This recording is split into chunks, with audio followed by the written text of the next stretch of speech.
Hello everyone, welcome to Toyeen Talks. How you doing? Thank you for watching. Till I'll see you in my next video. Stay safe, stay blessed. I love you. Bye. Ògbésí ayé yín. Ògbésí ayé yín. Ìwọ náà wo àwọn ọmọ tó ń tẹ̀lé ẹ lẹ́yìn. Ó ní kí lorúkọ ẹ. Ó ní tíìmù kankan. Àwọn ọmọ tó tẹ̀lé ẹ lẹ́yìn níṣe ló ń bára wọn jà tán ló ń tọrọ jẹ nínú inbox. Wọ́n ló ń tọrọ jẹ. Wọ́n ń tọrọ jẹ nínú inbox. Oh, thank you for this. Ẹ ṣé o. The love has separated you from evil. Mo thank you Ọlọ́run gan. Àánú alánà níjọ́ Sunday after church báyìí mo ní God, I just want to thank you pé mi àti Lizzy àjàpá. Thank you Lord. Lè celebrate àwọn èèyàn tó bá ń ṣoríire. May God bless you for the star. Lè celebrate ya. God have mercy. And I'm a kind of person tó yẹ pé you see me, tí gbogbo èèyàn máa bú ẹ o, bóyá mo bẹ́ ìjà ni o, ṣó ti yẹ ń sìn.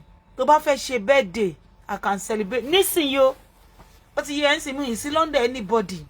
Tó bá wọn èkó bú mi, tó bá wọn èkó má bí, because that birthday comes in once in a year. Do you understand?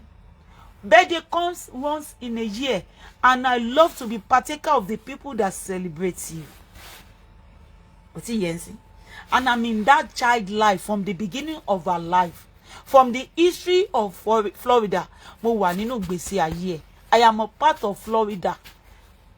Kò yẹ. Àwa ló jẹ́ kí tó ṣe ń sọ pé wọ́n fẹ́ pa ẹ́, torí olóyún ló ṣe fẹ́ pa ẹ́. Jẹ́ kó kú. Ó ti yẹ ń sìn. Àwa la guide ẹ̀. Èmi kọ́ ni mo bọ́ síta. Ìwọ ló bọ́ síta ṣépè fún àwọn ọmọ tèmi. Èmi ò ní bọ́ síta ṣépè fún Florida. Never. Because she's my daughter from the day one that she was born on this earth. She was my daughter. I don't care anything that you want to say. Jọ kí ló ń ṣe nínú team ẹ? Mo fẹ́ wá náwó àpò mi ni. Kò yé ya. Kí ló ń ṣe nínú team ẹ tí mo fẹ́ wá mú nínú team ẹ? Ìwọ tí gbogbo ìgbésí ayé ẹ ti bàjẹ́. Ayé ẹ ti bàjẹ́ tán. Kí ló ń ṣe nínú team ẹ tí fẹ́ wá mú bẹ̀? Èmi wá padà sínú ìṣẹ́. Ó mọ̀ pé ìṣẹ́ ló wà nínú ọ̀dọ̀ ẹni. Ìwọ náà wo gbogbo àwọn tó surround àwọn Omiya lazy dog, àwọn oníṣẹ́. Kò séyàn gidi kankan tó wà nínú tíìmù ẹ tó lè gbé 10,000 lẹ. 10,000 tó lè gbé 10,000 pounds sílẹ̀ fún ẹ. Kò sẹ́ni tó lè gbé 2 million lẹ̀ nínú gbogbo àwọn tó wà nínú tíìmù tó lè fún àwọn ọmọ yẹn ní 2 million. Nobody. Àti àwọn yìí tó ń ta ẹja ní America gan kò lè gbé 2 million lẹ̀ fún ẹ. Ìjọ olóra credit fún wọn rí kò lè gbé. Take a year, because ìyẹn máa jẹ́ enemy mi for the rest of his life. Tó máa fi kúrò láyé. Enemy lèmi àti ẹjọ́ máa jẹ́. Because ìgbà tí mo wà nínú ayé, tí mo wà nínú ewé, ó ti yẹ, mo fi ojú ẹ̀, mo fi lákàlàkà. Because ìyẹn yẹ kọ RIP lórí àwọn ọmọ ọlọ́mọ. A tún lọ ṣe banner RIP. Ìyàwó ẹ̀ tí yẹ ní body ọmọ, mo gbé jáde. Mo single-handedly gbé jáde. So ó máa hate me for the rest of his life. Mi ìdẹ̀ wọ́n yàrá yà. Ṣé kò yé ya ẹ? Kò lè gbé 2 million fún ẹ náà. Ṣó gbé 2 million fún ẹ ni? Kò gbé 2 million fún ẹ.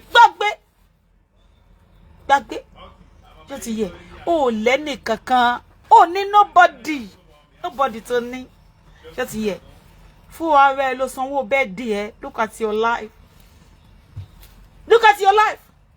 Tó bá jẹ́ ìgbà àwọn ọmọ tó wà lẹ́yìn ẹ ló dáwó ló contribute, wọn ò ní máa jà fún, wọn ò ní máa tọrọ data kiri. Ẹ gbà mí o, níṣe ló ń tọrọ data.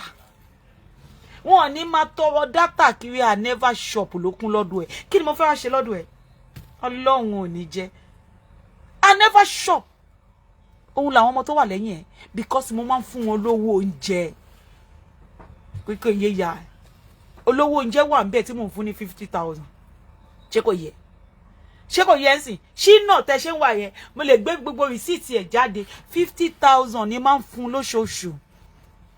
Ó ti yẹ tó máa fi ń fún ìyàwó ẹ̀ lówó oúnjẹ. Nígbà tó máa ṣe wedding, mo mọye tí mo fún nígbà tó fẹ́ ṣe wedding. Rìsíìtì wà lẹ̀ o.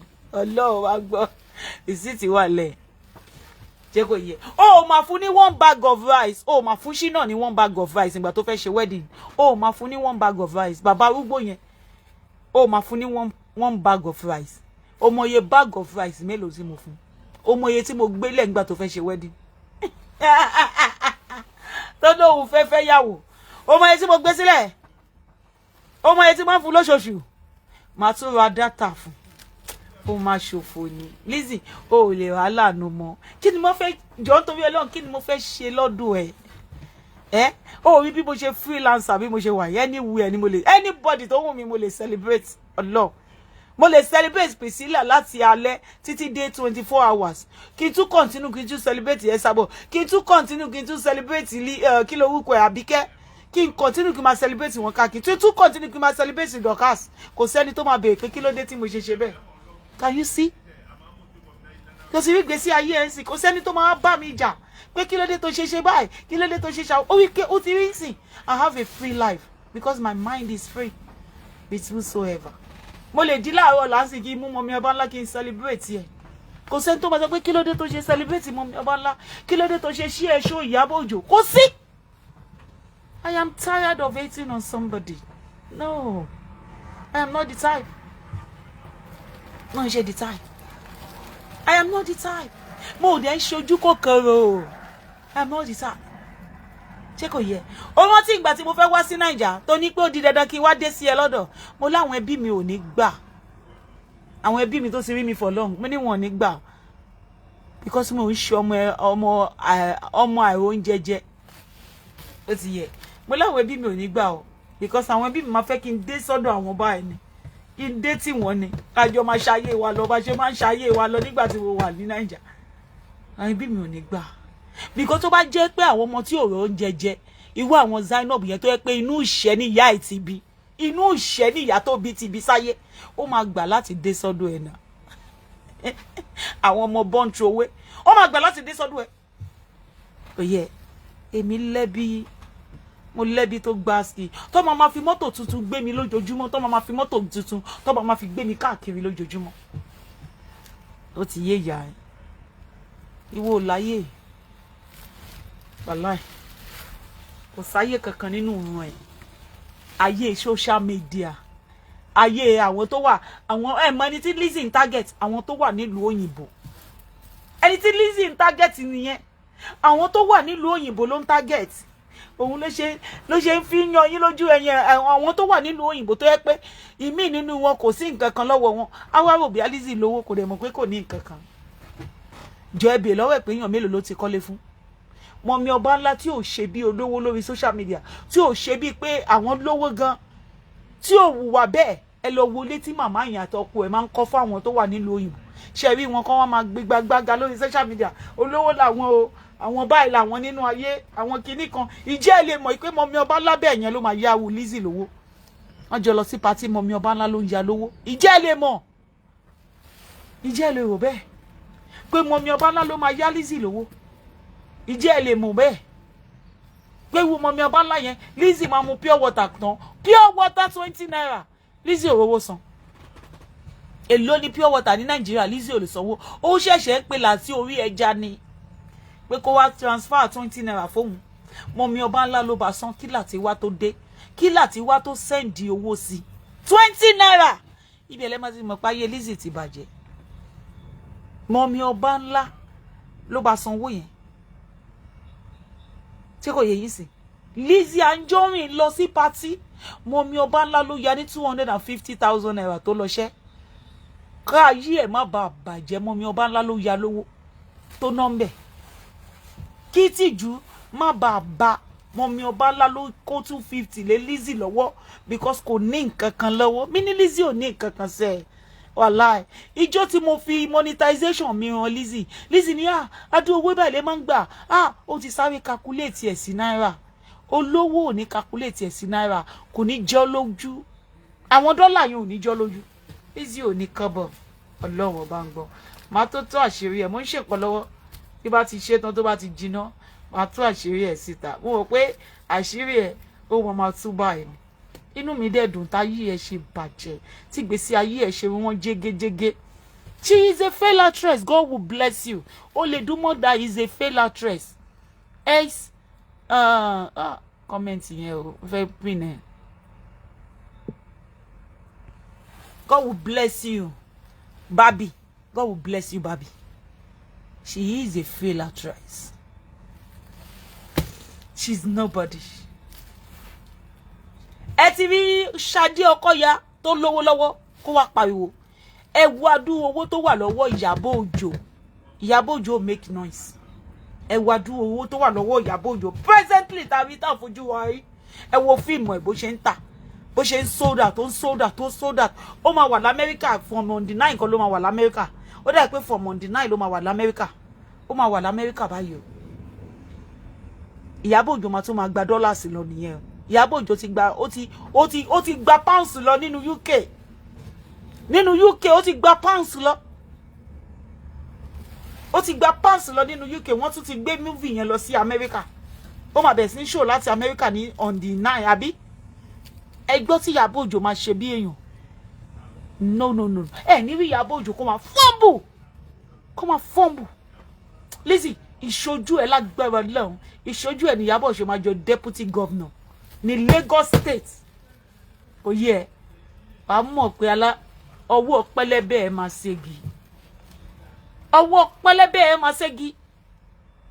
Tó yẹ pé o kì í láìkì kí àwọn èèyàn máa ṣoríire torí ẹ̀ Àríkẹ́ ò ṣe ṣoríire. How many years tí Àríkẹ́ ti ń bí ẹ ṣe? Àríkẹ́ ti wà pẹ̀lú ẹ̀ sí it is over 20 years. Àríkẹ́ ò ṣoríire, Àríkẹ́ ò kọ́lé, Àríkẹ́ ò ralẹ̀, Àríkẹ́ ò ra mọ́tò. Àríkẹ́ ò lálẹ̀. Wọ́n ń jealous mi, ẹni tó ń jealous ẹ. Ìwọ tó ń jealous pé gbogbo àwọn tó súnmọ́ ẹ kò sí kankan nínú wọn tó ṣoríire. Lizzy Anjorin. Wọ́n ń jealous ẹ. Ìwọ tó ń jealous tó yẹ pé gbogbo àwọn tó ń jealous ẹ pátápátá, gbogbo wọn pátápátá ló ń ṣoríire, gbogbo wọn pátápátá ló ń kí pé happy congratulation ló ń gbé congratulation fún. Ṣùgbọ́n ìwọ tí wọ́n ń jealous Lizzy, ó máa ṣoríire. Wọn kí ẹ kú oríire látàwọ̀ dálẹ̀. Oríire ò kọjá níwájú ẹ. Wọn kí ẹ kú oríire. Ẹnu ni. Láti àwa gbé báàgì àwọn apẹja, àwa gbé sọ́rùn, àwa gbé èèyàn sọ́rùn, àwa wọ slippers. Àwa wọ slippers ìwé dẹ̀ sọ pé wà ní sáìtì. Àwọ̀ bedroom slippers. Bedroom, ẹ máa gbọ́ o. Bedroom slippers. Lizzy a máa wọ̀ kiri. A máa wọ̀ yẹn kiri. Wọ́n á pè nǹkan ní bedroom slippers. Ìwọ tó pe rẹ lólówó. Wà á máa wọ bedroom slippers kiri. Àríkẹ́ ò marry, kò bímọ. Àríkẹ́ ò lọ́mọ, kò bímọ, kò marry. Lizzy àwọn máa pawọ́ fún yín lórí social media. Àṣírí gbogbo nǹkan tó sọ yẹn wá ń tú. Ó wá tún lẹ́yìn kọ̀ọ̀kan. Olórí burúkú wá ní blackmailer ni. Àṣé Lizzy gangan ni blackmailer. Àṣé òun gangan ni blackmailer tó fẹ́ máa forúkọ wa gba owó lọ́wọ́ ìjọba. Àṣé òun gangan ni blackmailer. Ọ̀dọ̀ ẹ lọ sí rẹ́ni tó tapá àtẹsẹ̀. Inú ilé ẹ lọ ti gbòòrò òbọ̀n. Tó yìnbọn nínú ilé ẹ. Téèyàn kú nínú ilé ẹ. Inú ilé ẹ lọ ti rí ẹ tó yìnbọn. Inú ilé ẹ lọ ti gbòòrò òbọ̀n. Kí ló wá sọ lórí social media? Kí ló wá sọ lórí social media? Ó ní pé Florida ló ń ké. Florida ló gbé nǹkan mọ́lẹ̀. Kíní kan ni ọ̀rọ̀ tó ń sọ lókè ni wọ́n pàtẹ́wọ́ ni. You did not talk one thing. Ó sọ nǹkan yẹn kan. Ìwọ yìí náà ló wá bá Fọlá. Ó sì kó ẹ̀yin èèyàn. Ṣé mọ̀ pé mò ń debunk Lizzy? Àwọn kíní yẹn tí mo gbé wá sórí Facebook yẹn ó sì pọ̀ gan o. Ó sì pọ̀ gan o. Ó ti yé sí. Ẹ máa rí gbà tí Láti kúrò lọ́dọ̀ Fọlá. Ẹ máa rí gbà tí Láti tó kúrò lọ́dọ̀ Fọlá. Ẹ máa rí gbà yẹn. Ṣé kò yé yín sìn? Ẹ̀yin èèyàn tẹ́ ń wò wá. Ẹ máa rí ìgbà tí Láti wà tó kúrò lọ́dọ̀ Fọlá. Ọlọ́run á jẹ́ kó dáa fún Fọlá. Lizzy fẹ́ kí ó fẹ́ kí Fọlá kó delete gbogbo nǹkan yẹn bọ́ Fọlá ò delete ẹ̀. Fọlá Tinubu ò delete gbogbo kìíní yẹn. Ṣé kò yé yín sìn? Lizzy fẹ́ kí Fọlá Tinubu kó delete gbogbo kìíní yẹn. Ṣùgbọ́n Fọlá ò delete ẹ̀. Ẹ máa rí time tí Láti tó kúrò lọ́dọ̀ Fọlá. Time tó kúrò mẹ́. Ìgbà tí Láti kúrò lọ́dọ̀ Fọlá. Gbogbo ẹ̀ ni máa bá yín gbé wá sórí social media. Olórí burúkú olóṣì aláyé awálé má ṣe rere. Ìgbà kankan tó kọ́kọ́ wá sórí social media. Kí ló sọ? Lizzy. Kí ló sọ? Pé ọmọ ẹyọ kan ni Fọlá bí fún Lawal. Ìgbà àkọ́kọ́ tó kọ́kọ́ gbé wá sórí social media. nǹkan tó sọ nìyẹn. Mo ní fídíò yẹn lọ́la, mo sì ní fídíò yẹn. The first video tó kọ́kọ́ ṣe ó kọ síbẹ̀, ó ní pé ọmọ ẹyọ kan ní Fọlá bí fún Lawal, pé ọmọ ẹyọ kan ló bí fún, pé kò ṣe ọmọ mẹ́ta. Ó kọ síbẹ̀, ó sọ nínú fídíò ẹ̀. Ó wá di 2025, ó wá sọ yí pé Fọlá meet Lawal ní 2018 àti 2019 ní Fọlá meet Lawal. So Fọlá meet Lawal ní 2018 àti 2019, ìwọ wá fẹ́ ní 2020. Ìgbà wo wá ní Lawal ní gbé ní Ìkòròdú? Ìgbà wo ní Lawal bẹ̀rẹ̀ sí ní gbé ní Ìkòròdú, Lizzy? Tó sọ pé ó jẹ́wà gègé, tẹ́ tún pé ẹlẹ́wà àgàn yẹn plan work. Tẹ́ tún pé ẹlẹ́wà àgàn yẹn a máa lọ gbé voice note yẹn síta o. Voice note yẹn a máa lọ gbé síta. Ẹ rí pé àwọn tó ń bá ṣiṣẹ́ ni ẹlẹ́wà àgàn yìí, tó yẹ pé láti máa ń rẹwà àgàn yìí tó máa bu ọbẹ̀ sí láàrin, láti gbé Ìkòròdú fún odidi 2 years. Nǹkan tó sọ nìyẹn o, bó ti fi Fọlá sílẹ̀ ní 2 years ago. Pé tí wo tó meet, pé o meet Lati nígbà tó jẹ́ single. O dẹ̀ meet Lati nígbà tó jẹ́ single. Lati was a married man. He was married to Fọlá. Fọlá was Lati's 3rd wife. Lati left Fọlá in 2019 in October. I will bring it out. I will bring the evidence out. Mo ti kó gbogbo ẹ̀ lọ́dọ̀ Fọlá. Thank God for Fọlá. Bá ṣe fìtínà ọmọ yẹn tó pé kó lọ delete gbogbo nǹkan Lati lọ́dọ̀ ẹ̀ kò delete ẹ̀. Àwọn dọ̀kásì náà sọ bẹ́ẹ̀, ó máa lọ delete ẹ̀. Ọmọ yẹn ò delete ẹ̀. Àṣé nǹkan tó fẹ́ kó má bàa ní evidence. Thank God Fọlá did not delete it. He left it ní ọjọ́ 2025 yìí. Ní rí evidence kankan láti lè fi sọ̀rọ̀.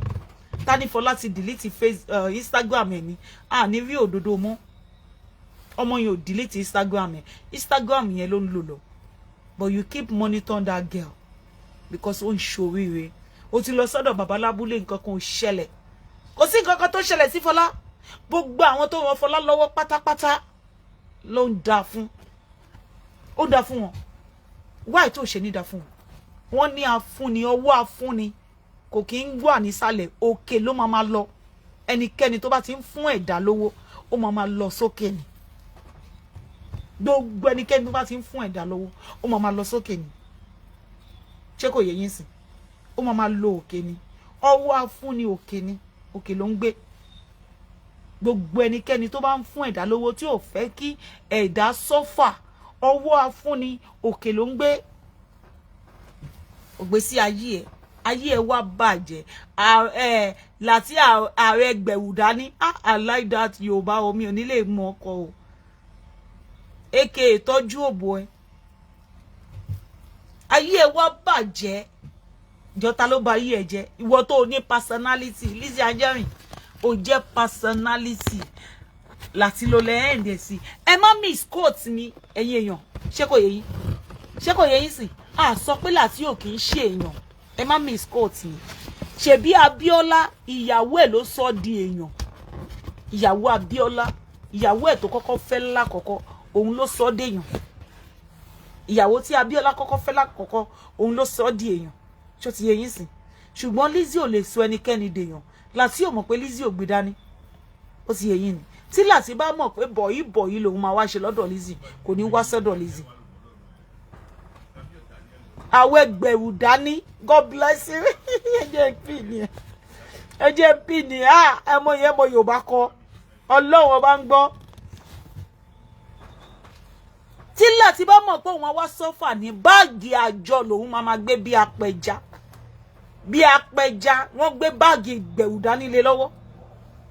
Bí apẹja. Láti tó mọ mínìní tó kọ mọ bó ṣe ń operate fóònù. Olórí burúkú á ní engineer ni. Láti tí ò lọ sí primary school. Kábọ̀sì bọ́ sí secondary school. Láti tí ò lè korúkọ ẹ̀. Láti tí ò lè korúkọ ẹ̀. Láti tó sọ pé ṣó máa ṣe DNA. Láti tó pé ọmọ wo ló máa sin mí? Ọmọ wo ló máa sin òun? Òun láìkí ọmọ gan. Láti tó sọ pé ṣó fẹ́ DNA. Ó ní no, because òun ò mọ ọmọ tó máa sin òun. Òun ò mọ ọmọ tó máa ṣe. Láti tí ò mọ meaning DNA. Wọ́n ṣe explain fún ni. láti náà wá sórí social media mo fẹ́ ṣe DNA mo fẹ́ ṣe DNA àdìsí ò mọ DNA nígbà tí àwọn ọlọ́pàá béèrè lọ́wọ́ láti kò mọ nǹkan tó ń pè ní DNA ó ní òun ò mọ́mọ́ tó máa sin òun o òun ò fẹ́ DNA kò mọ DNA kò lè pronounce ẹ̀ láti tí ò mọ happy birthday sọ láti tí ò lè sọ fún àwọn èèyàn pé happy birthday to you, long life and prosperity, kò lè compose ẹ̀ kò lè sọ láti tí ò gbóyìnbó àwọn ìyẹn lè wá sọ pé ó ga nínú ayé fún ìyẹn tó yẹ pé kò lè beat ẹni tí Ìyábọ̀ Òjó wà pẹ̀lú ẹni tí Ìyábọ̀ Òjó wà pẹ̀lú ó lọ sí school, he went to school, Paulo lọ sí school and he was doing a good business. Paulo mingle with people that matter in life. Paulo kì í ṣe ẹgbẹ́ Lizzy kò ní yẹ ìyá ẹ̀ bó ṣe máa ń fún Paulo jẹ kò ní dá fún ìyá ẹ̀. Paulo àti Lati tó bá gbé wọn sẹ́gbẹ̀ẹ́ ara wa Lati máa nu ẹsẹ̀ Paulo ní Ọlọ́run bá ń gbọ́ no be my mind. Ọmọ ọ̀dọ̀ ni Lati máa ṣe lọ́dọ̀ Paulo. Boy ló máa wá ṣe lọ́dọ̀ Paulo because Paulo ò síbi kankan tó lè Lati ò lè fit síbi kankan lẹ́gbẹ̀ẹ́ Paulo because Paulo mọ àwọn tó ń wà nínú ayé tó jẹ́ personality àwọn tó gbé dání gangan nínú ayé àwọn àti ẹ̀ ní Paulo jọ rìn. Àti obìnrin ló ń raṣọ sí Lati lọ́rùn. Bóyá sọ́njọ́ yẹn náà nítorí kò tí ń raṣọ sí Lati lọ́rùn ó wá nìyẹn gbogbo owó tó ń ná Ìyábọ̀ ló máa kó fún Paulo pé gbogbo owó pé Ìyábọ̀ fẹ́ kí Paulo náà máa rà relevant nínú ayé Ìyábọ̀ ló máa kó gbogbo owó yẹn fún Paulo. Ìyábọ̀ tí wọ́n rí yẹn ó ju ẹni tó máa kówó fọkùnrin. Gbogbo history Ìyábọ̀ tá ti gbọ́ lórí social media ṣó ju ẹni tó máa kówó fọkùnrin. Obìnrin tó bá máa kówó fọkùnrin kò ní máa lé àwọn tó ga nínú ayé kò ní máa lé àwọn tá a ti dárúkọ pé ó fẹ́ gọ́vnà kan kò ní máa fẹ́ wọ àwọn èèyàn bẹ́ẹ̀ yẹn. Obìnrin tó bá jẹ́ kó fẹ́ náwó fọkùnrin kò bìkítà any kind of a man because ó mọ̀ pé òun máa bring that person to her own taste. Ṣé kò yẹ wàá máa rí tó máa fẹ́ kápẹ́ńtà ó ti yẹ ó sì mọ̀ pé irú kápẹ́ńtà tó ń ṣe yẹn òun máa fún lówó tó máa fi ṣe establishment tó dáa kò ní máa lé àwọn tó jẹ́ gọ́vọ́nà kò ní máa lé wọn gbogbo àwọn tó sọ pé Ìyábọ̀ ti dó kò ní máa léwu Paulo yẹn tó jẹ́ billionaire ó ti yẹ ó máa settle down pẹ̀lú with less people la máa rí pẹ̀lú la máa dárúkọ lọ́jọ́ tèmi gbogbo orúkọ àwọn èèyàn ńláńlá ta ti dárúkọ mọ́ Ìyábọ̀ kò ní sí bẹ́ẹ̀ because gbogbo ọkùnrin ta dárúkọ mọ́ Ìyábọ̀ olóríire gbọ̀ngbọ̀n ni gbogbo wọn àwọn tó gbé dání nínú ayé ni kò sí ìtí ò gbé dání ńbẹ̀ nínú wọn ó ti yẹ tó bá jẹ́ pé Ìyábọ̀ ló fìdí Paulo kò ní máa tá bá wo ìbẹ̀bẹ̀ pẹ̀pẹ̀ Ìyábọ̀ Òjó kò tẹ̀lé mechanic kò tí ì fẹ́ bíríkìlà rẹ̀ ó ti yẹ ń sìn tá bá wo ìbẹ̀rẹ̀ pẹ̀pẹ̀ Ìyábọ̀ Òjó kò tí ì fẹ́ bíríkìlà rẹ̀ so tó ti rí àwọn tó yẹ pé máa ń settle for less àwọn ló máa ń tẹ̀lé bíríkìlà tó máa raṣọ sí lọ́rùn láti sọ́dẹ̀ èèyàn tó máa kó fóònù méjì sí lọ́wọ́ tó máa gbé àpò ẹja tó máa fi kọ́ lọ́rùn àpò ẹja tó máa fi kọ́ lọ́rùn ṣé kò yẹ ṣọ́tí God will bless you o ti rí Ìyábọ̀ Òjó first husband God bless you jàre Ìyábọ̀ Òjó have never settled for less.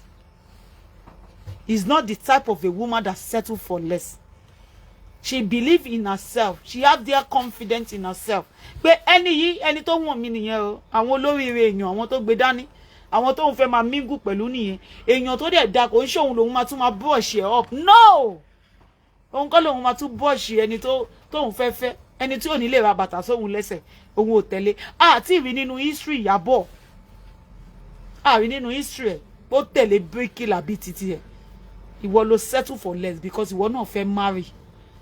Let me just hurry up and marry anything. Anything, call a man, anything. Anything like a bricklayer, Lizzy Anjorin. Ìyábọ̀ was not like you. Ìyábọ̀ was a focused person. Whenever you are in this life, when you focus, you will get there. All you need in life is just for focusing. Focus! So as you focus, you get there. I'm telling you. You focus, you get there. I'm telling you.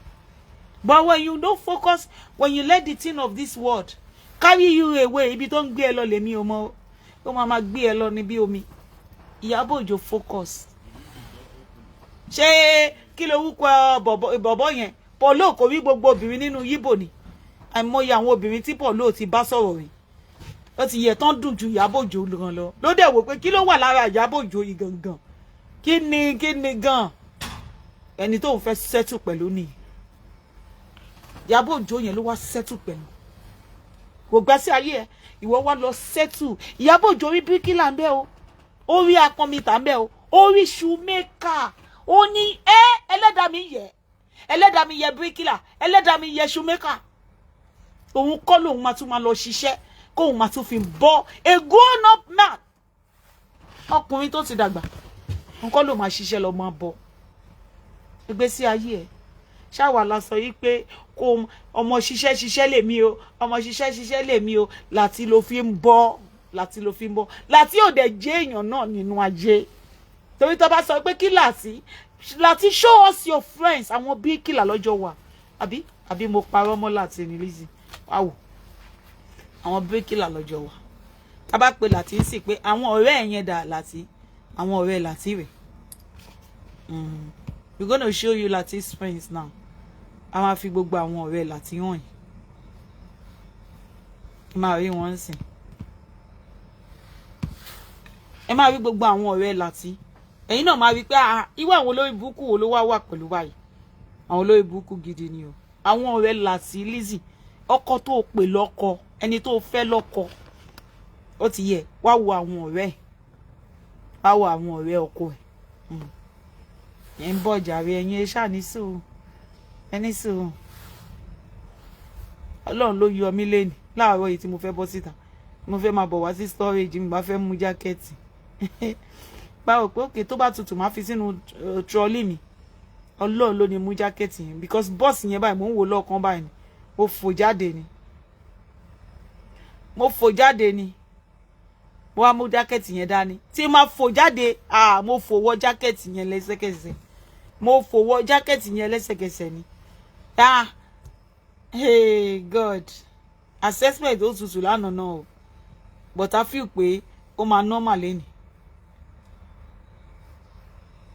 àṣẹ láíláí ó máa tutù pa ni wàá gbé jákẹ́ẹ̀tì ẹ̀ sọ́rùn ni ìwọ má wọ̀ lásán ìwọ náà wá wò láti àwọn bíríkìlà ẹgbẹ́ ìjọ tó máa kọ́kọ́ wọnú ilé ẹ̀ tó wá jẹ orí ẹja inú ẹ̀ dùn ní pẹ̀lú àwọn ẹja láti òrí wá abọ́ yẹn rí láti ọjọ́ tó ti bí sáyé abọ́ tó fi sáàvù láti kọ́ ọ̀ tí fi sáàvù ẹ̀ rí láti ọdún tó ti délé ayé wọn ò fi abọ́ yẹn sáàvù láti rí abọ́ tó fi sáàvù ẹ̀ Lizzy wọn ò fi abọ́ yẹn sáàvù ẹ̀ rí láti ọdún tí láti ti délé ayé he have never been served like that Lizzy Anjorin Lati have never been served the way nígbà tó wá sílé ẹ̀ ó ti yẹ ń sìn Lati wá sílé ẹ̀ he have never been served that way kò yẹ máa rí nígbà rí máa lo fóònù kejì máa rí ó wà ń bẹ̀ ó wà náà àbí mi kọ́ wọ́n kúrò ń bí náà àwọn máa wà nínú fóònù kejì náà fídíò. Harry, you have never been served. Boy, serve. Wọ́n sì serve bẹ́ẹ̀. Wọ́n sì serve láti bẹ́ẹ̀ yẹn rí. Ó ń kó jẹ ní wọ́n fa bọ́ yẹn serve ẹ̀ rí. Bẹ́ẹ̀ ló ń kó jẹ bí olè. Ó ń ṣe bí olè ni. Those are his friends. Wọ́n ṣoríire. Wọ́n gbé mọ́tò wá nígbà tí láti kọ́kọ́ wá sílé ẹ̀. Wọ́n ní mọ́tò. Wọ́n ní kí ó dà. Bó ṣe ń jẹja ó tún ń jẹ gungun láti tún ń jẹ gungun ẹja ibẹ̀ ló máa ti mọ̀ pé tálákà ni tálákà ló máa ń jẹ gungun ẹja tálákà ló máa lọ sílé olówó tó máa fawọ́ jẹun láti ò lè lo cutleries kò lè lo cutleries ó rí bó ṣe pé mi máa gbé fídíò yẹn jáde Ọlọ́run máa gbọ́ ó ń dùn mọ́ mi bí mo ṣe ń sọ ó rí bó ṣe ìwọ gan sọ fún pé kò pè dáadáa pé báyìí lọ́ṣọ máa ń pè kò lè pé ó ní nǹkan kan tó sọ fún pé kó pè dáadáa níjọ́ yẹn kò lè pè dáadáa ìwọ gan sọ fún pé kó pè dáadáa kò mọ̀ pé máa gbé jáde ó pọ̀ bí èmi tí mo pé fóònù yìí ni mo ti mọ̀ pé fóònù yín ni mo ti rí guys ó pọ̀